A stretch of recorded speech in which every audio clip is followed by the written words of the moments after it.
Dear students, a very warm welcome to all of you in my today's lecture of strategic management. In today's lecture, we will discuss upon the topic strategic decision making. यानी कि आज के lecture में हम strategic decision making के reference में एक proper discussion करेंगे।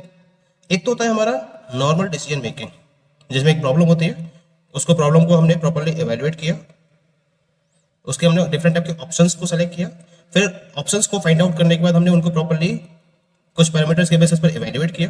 एवेल्यूएशन के बाद हमने उसमें से बेस्ट डिसीजन को या बेस्ट ऑल्टरनेटिव को एज अ सॉल्यूशन इंप्लीमेंट कर दिया। तो ये तो एक नॉर्मल डिसीजन मेकिंग हो गई, लेकिन हम बात करेंगे about the strategic decision making, क्योंकि जो डिसीजन मेकिंग है वो क्या है, एक मैनेजरियल प्रोसेस होती है।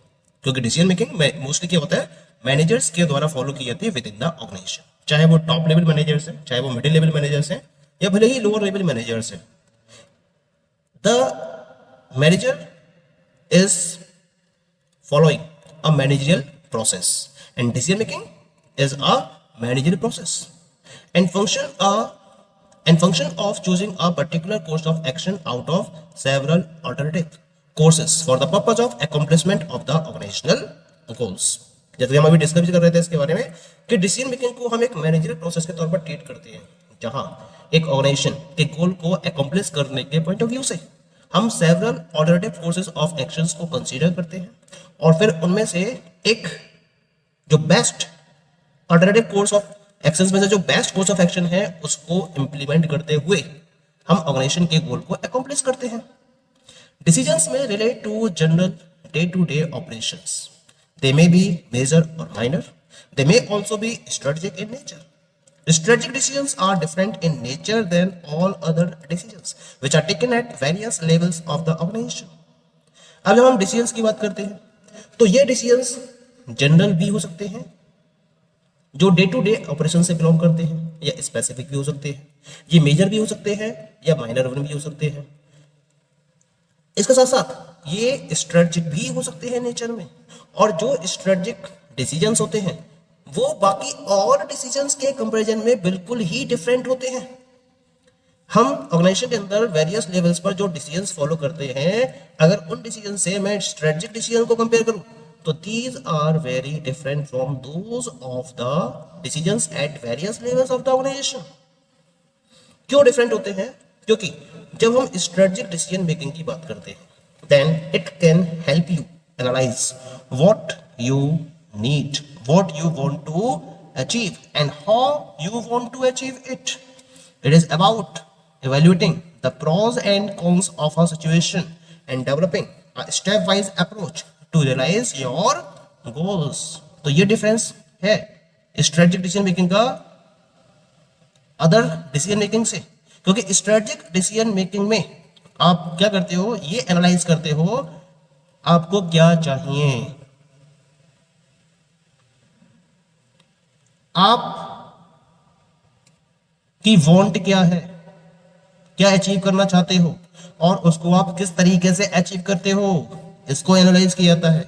इसके साथ साथ इसके अराउंड जो सिचुएशंस हैं उनके प्रोस एंड कॉन्स को भी इवेल्युएट किया जाता है।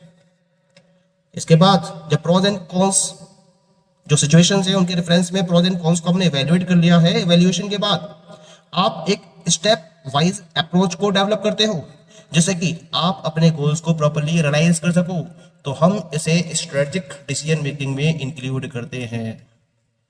Strategic decision making is about choosing the best path to success। Strategic decision making will help you formulate a plan of action and align your small term goals with big pictures। तो जो strategic decision making है इसका main purpose क्या है, success gain करने के point of view से best path को चूज करना।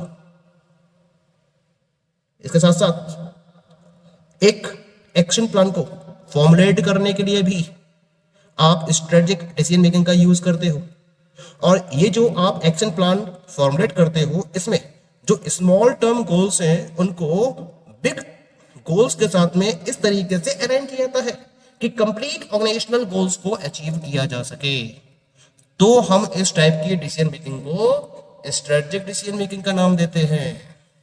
Now we will discuss about the major dimensions of strategic decisions. तो क्या क्या मेन और मेजर डायमेंशंस को आपको फोकस करना होता है जब आप स्ट्रेटेजिक डिसीजन को फोकस करते हैं। The very first one is strategic issues require top management decisions. Strategic issues में हम केवल और केवल टॉप मैनेजमेंट डिसीजंस को इंक्लूड करते हैं। Strategic issues involve thinking in totality of the organization, and also there is lot of risk involved. Hence, problem calling for strategic decisions required to be considered by top management. क्योंकि जब हम strategic issues की बात करते हैं तो इसमें complete organisation के पॉइंट ऑफ व्यू से डिसीजन मेकिंग को फॉलो किया जाता है। इंडिविजुअल डिपार्टमेंट या इंडिविजुअल यूनिट के पॉइंट ऑफ व्यू से डिसीजन मेकिंग को फॉलो ना करते हुए टोटल ऑफ द ऑर्गेनाइजेशन के गोल को अचीव करने के पॉइंट ऑफ व्यू से स्ट्रेटेजिक इश्यूज को यहां इन्वॉल्व किया जाता है, और इसके साथ साथ यहां एक कंप्लीट रिस्क भी इन्वॉल्व होता है। इसी वजह से स्ट्रेटेजिक डिसीजंस में जो प्रॉब्लम्स फोकस की जाती हैं उसमें टॉप मैनेजमेंट को या टॉप मैनेजमेंट के कंसीडरेशन को फॉलो किया जाता है। मिडिल मैनेजमेंट और लोअर लेवल मैनेजमेंट इसका कोई भी रोल नहीं होता है जब हम स्ट्रेटेजिक इश्यूज या स्ट्रेटेजिक डिसीजन मेकिंग की बात करते हैं। Clear? Next dimension is strategic issues involve the allocation of large amount of company resources. यानी कि जब मैं स्ट्रेटेजिक इश्यूज की बात करता हूं, it may require huge financial statement to venture into a new area of business, or the organization may require huge number of manpower with new set of skills in them. तो strategic issues में हो सकता है कि आप discussion कर रहे हो या आप डिसीजंस फॉलो कर रहे हो कि आपको बिजनेस के नए एरियाज में मूव करना है या नए एरिया ऑफ बिजनेस में मूव करना है, तो यहां पर आपको ह्यूज फाइनेंशियल रिसोर्सेज की रिक्वायरमेंट होगी। या फिर अगर आप ये सोच रहे हो कि आपको नए तरीके से अपनी ऑर्गेनाइजेशन को आगे बढ़ाना है तो आपको नई स्किल की मैन पावर की भी रिक्वायरमेंट होगी, और वो भी ह्यूज क्वांटिटी में। तो कुल मिला के जब स्ट्रेटेजिक इश्यूज को डिस्कस किया जाता है तो यहाँ कंपनी को लार्ज अमाउंट में रिसोर्सेज को एलोकेट करने की भी रिक्वायरमेंट होती है। तो कुल मिला के स्ट्रेटेजिक इश्यूज या strategic decision making large amount of resources के एलोकेशन को भी प्रॉपरली डील करती है। Next dimension is significant impact on the long-term prosperity of the firm. Actually, strategic decision making organisation के लॉन्ग टर्म गोल्स को achieve करने के point of view से फॉलो किया जाता है, जिसमें शॉर्ट टर्म गोल्स को प्रॉपरली इंटीग्रेट किया जाता है। यानी कि जब हम स्ट्रेटेजिक इंप्लीमेंटेशन के रिजल्ट्स की बात करते हैं तो इनको लॉन्ग टर्म बेसिस पर ही जज किया जा सकता है। यानी कि अगर आप ये चाहो कि आपको उसके इमीडिएट रिजल्ट्स मिल जाए, then it is not possible. You can have a long term results of the strategic decisions. तो इसी वजह से जो फर्म की प्रॉस्पेरिटी होती है उस पर स्ट्रेटेजिक डिसीजंस का एक लॉन्ग टर्म इम्पैक्ट फॉलो किया जाता है। लॉन्ग टर्म में प्रॉस्पेरिटी को गेन करने के पॉइंट ऑफ व्यू से ही स्ट्रेटेजिक डिसीजंस को या स्ट्रेटेजिक डिसीजन मेकिंग को फोकस किया जाता है। The next dimension of strategic decision making is strategic issues are future oriented. ये भी एक पॉइंट रहता है स्ट्रेटेजिक इश्यूज के साथ में, यानी कि स्ट्रेटेजिक डिसीजन मेकिंग में आप जिन पर्टिकुलर स्ट्रेटेजिक इश्यूज को फॉलो करते हो वो फ्यूचर ओरिएंटेड होते हैं। Strategic thinking involves predicting the future environment conditions and how to orient for the changed conditions. यानी कि फ्यूचर एनवायरमेंट कंडीशन को प्रोडिक्ट किया जाता है अंडर द स्ट्रेटेजिक थिंकिंग, और उन पर्टिकुलर फ्यूचर एनवायरमेंट कंडीशंस को प्रोडिक्ट करते हुए उन चेंजिंग कंडीशंस में ऑर्गेनाइजेशन की वर्किंग किस तरीके से रहेगी उसके रिगार्डिंग स्ट्रेटेजिक इश्यूज को कंसीडर किया जाता है और स्ट्रेटेजिक डिसीजन मेकिंग की प्रोसेस को आगे बढ़ाया जाता है। इसी वजह से स्ट्रेटेजिक इश्यूज को हम फ्यूचर ओरिएंटेड कहते हैं, यानी कि फ्यूचर के पॉइंट ऑफ व्यू से फ्यूचर पीरियड ऑफ टाइम के पॉइंट ऑफ व्यू से ऑर्गेनाइजेशन किस तरीके से अपनी वर्किंग को फॉलो करेगी, उसके रेफरेंस में डिसीजंस को फॉलो किया जाता है under strategic decision making. This is one of the major dimension. Next major dimension of strategic decision making is strategic issues have major multifunctional or multi business consequences.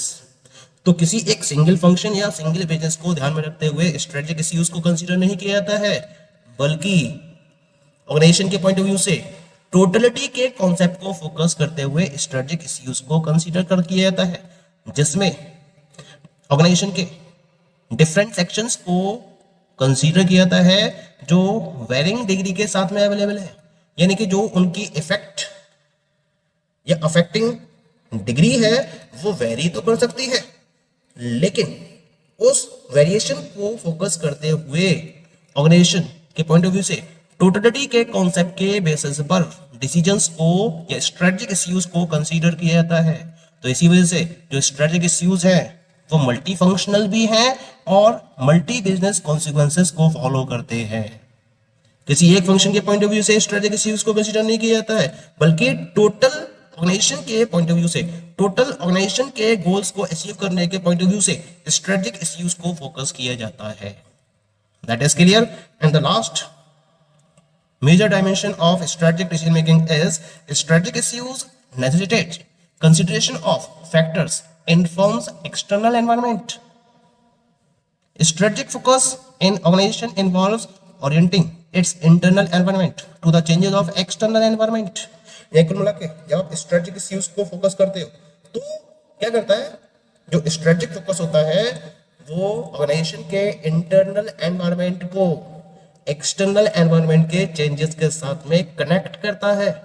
यानी कि external environment में जो changes हो रहे हैं उसके according internal environment को change करने के रिगार्डिंग स्ट्रेटेजिक इश्यू फोकस करता है और इंटरनल एनवायरनमेंट को उसके अकॉर्डिंग चेंज भी करता है. क्योंकि इंटरनल एनवायरनमेंट तो कंट्रोलेबल है लेकिन एक्सटर्नल एनवायरनमेंट कंट्रोलेबल नहीं है. तो एक्सटर्नल एनवायरनमेंट कंट्रोलेबल ना होने की वजह से एक्सटर्नल एनवायरनमेंट में जो चेंजेस होते हैं उसको ध्यान में रखते हुए इंटरनल एनवायरनमेंट में इस तरह से चेंज किया जाता है जिससे कि जो एक्सटर्नल एनवायरनमेंट में चेंज हुए हैं उनको अपॉर्चुनिटी में कन्वर्ट किया जा सके. तो इस तरीके से स्ट्रेटेजिक इश्यूज को फोकस किया जाता है under the strategic decision making. Clear. So this all are the major dimensions of strategic decision making. Thank you.